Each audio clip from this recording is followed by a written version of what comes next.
Alright, so today I want to give you an up close and personal look at my biggest snake. Her name is Lucy. She's about 100 pounds and about 17 feet long. She's a really big snake. And as a matter of fact, she is 50% Jampea dwarf from the island of Jampea. And when I bought her as a hatchling, I did not think she was going to get to be 100 pounds. It's really big. As a matter of fact, I've pretty much gotten to the point now where I don't handle her by myself. I usually always have a helper. So today what I'm going to do is I'm just going to open her enclosure just a little bit and kind of poke the sleeping giant, maybe get the front part of her head and body out of the enclosure a little bit so you can see her a little bit closer, see kind of what attitude she's in. Hopefully she's in a good attitude. As a matter of fact, I'm breeding her with Sunny, who is my male reticulated python. He's part super dwarf, part Jampea dwarf, and only 12.5% mainland, and he's about 40 pounds, not quite as big as Lucy. Lucy's about 5 years old, so I don't really expect her to get too much bigger.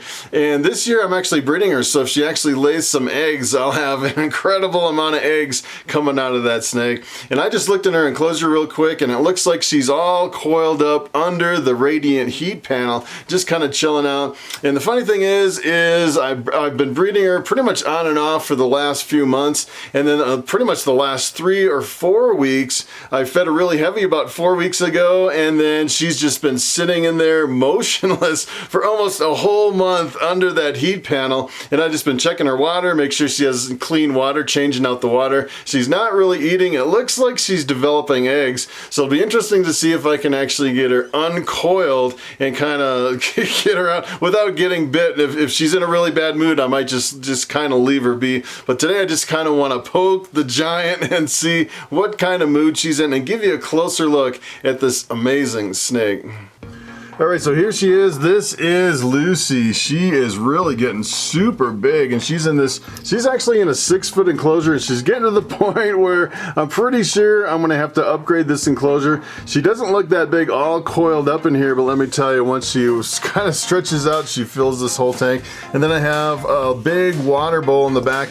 That water bowl actually holds 3 gallons, but I only usually fill it about 1.5 gallons, because otherwise she'll jump in there and kind of spill the whole thing all over, and it kind of floods the tank.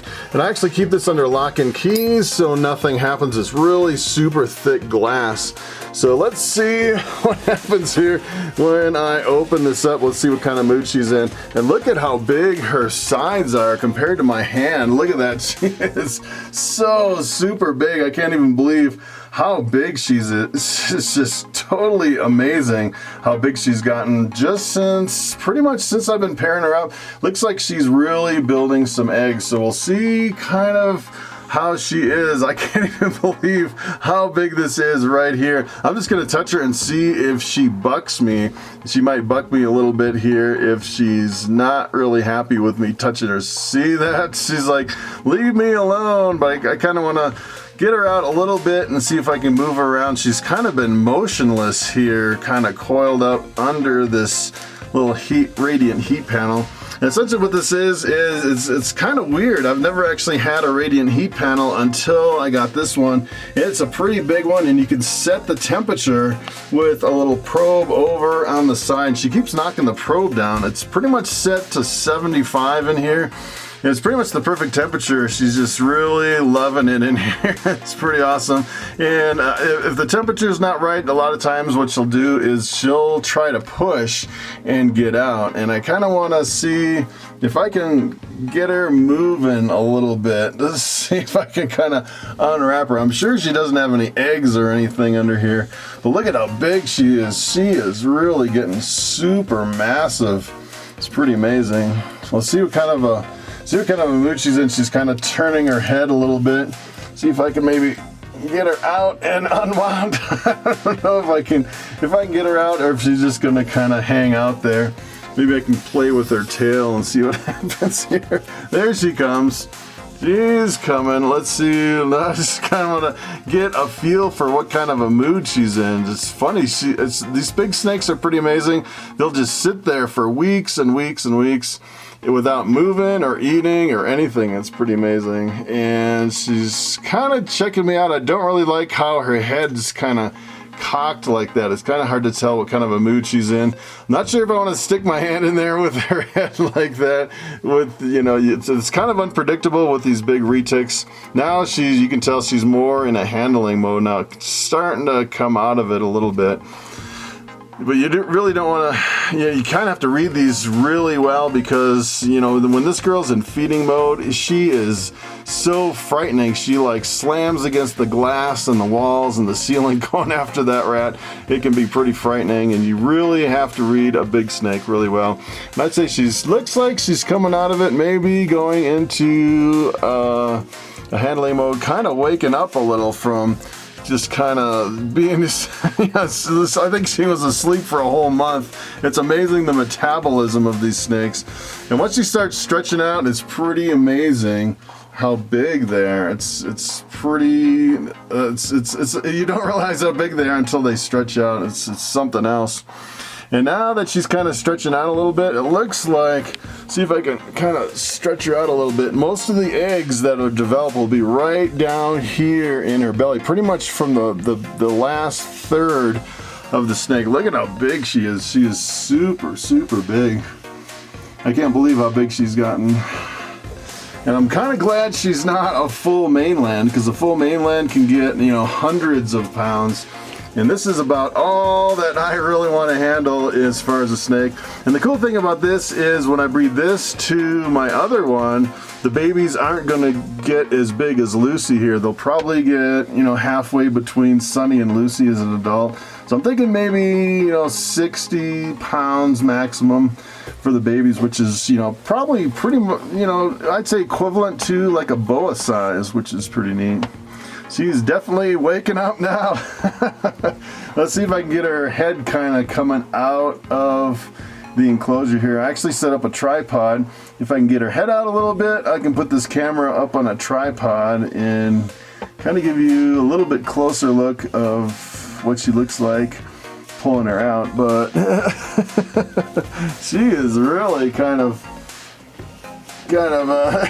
all over that water bowl. She's a really big snake, really beautiful. And the funny thing about her is it seems like it's really hard. She had a really bad respiratory infection when she was smaller, and I was struggling with the respiratory infection for a long time. And lately it seems like she caught it, just a little bit of it, and I put her back in here with a pretty dry substrate, and it looks like she got over it. But if it gets too bad, you know, bringing a snake like this to the vet could be a really big challenge. So I think what I'm going to do is, let's see if I can actually, maybe I'll get her out down on the other side and set up my lights and my tripod down there. Alright, so this could be interesting. She kind of went back in the back over there. Let me see if I can actually move her back over here.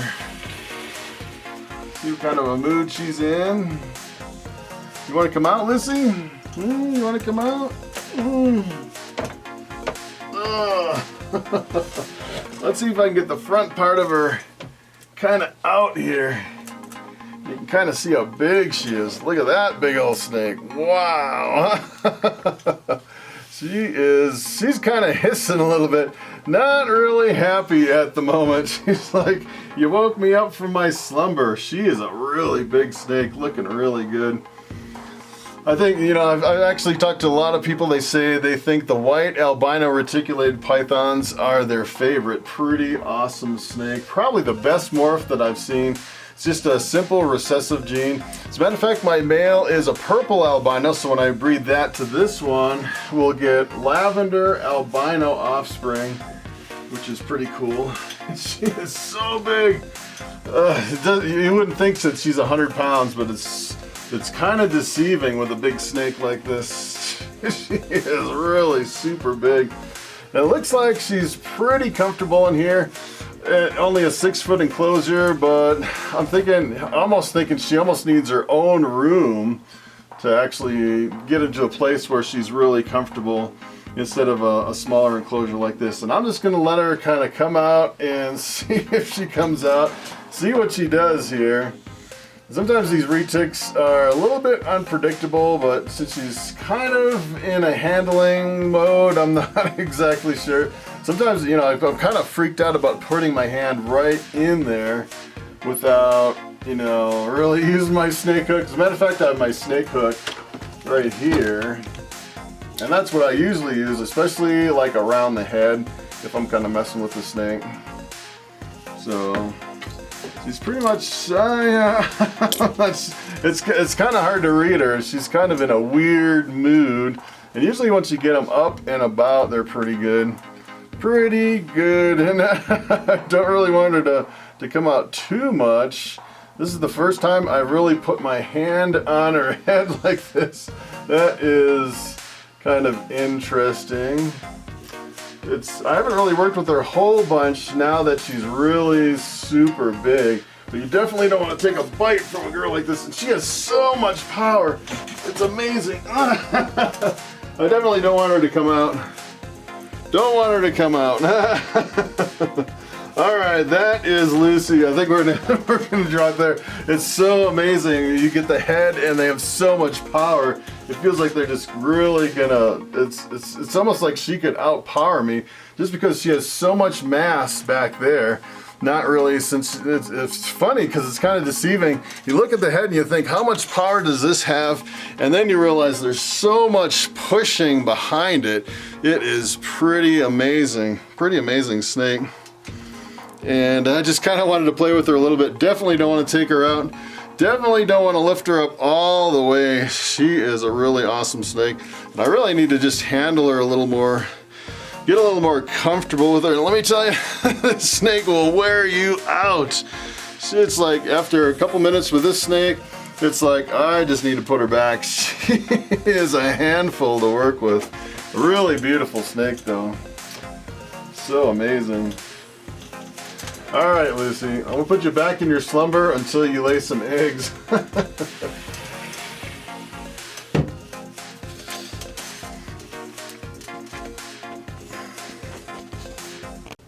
All right, so it is time for the question of the day. And Connie McLinden asks, how do I maintain a good ratio of rodents to snakes now that I'm selling hatchlings? And that is a very good question. As a matter of fact, that was one of the hardest parts starting out breeding rodents. It's trying to produce enough rodents for all my 100+ snakes without running short or without producing too many. And I've pretty much gotten to the point where the safe side is always producing more rodents than you actually need. That way you can actually euthanize and freeze them and sell them to the pet stores. And let me tell you, frozen rodents in the pet store are like cash in the bank. They buy pretty much every single rodent that I can produce.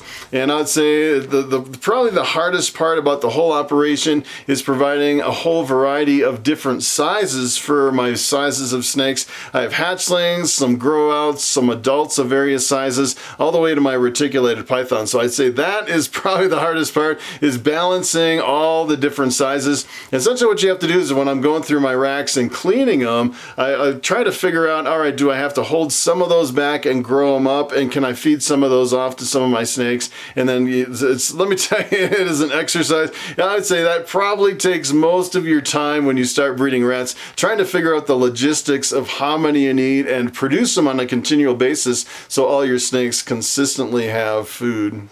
So that is pretty much it. Thanks for watching, and I will see you next time.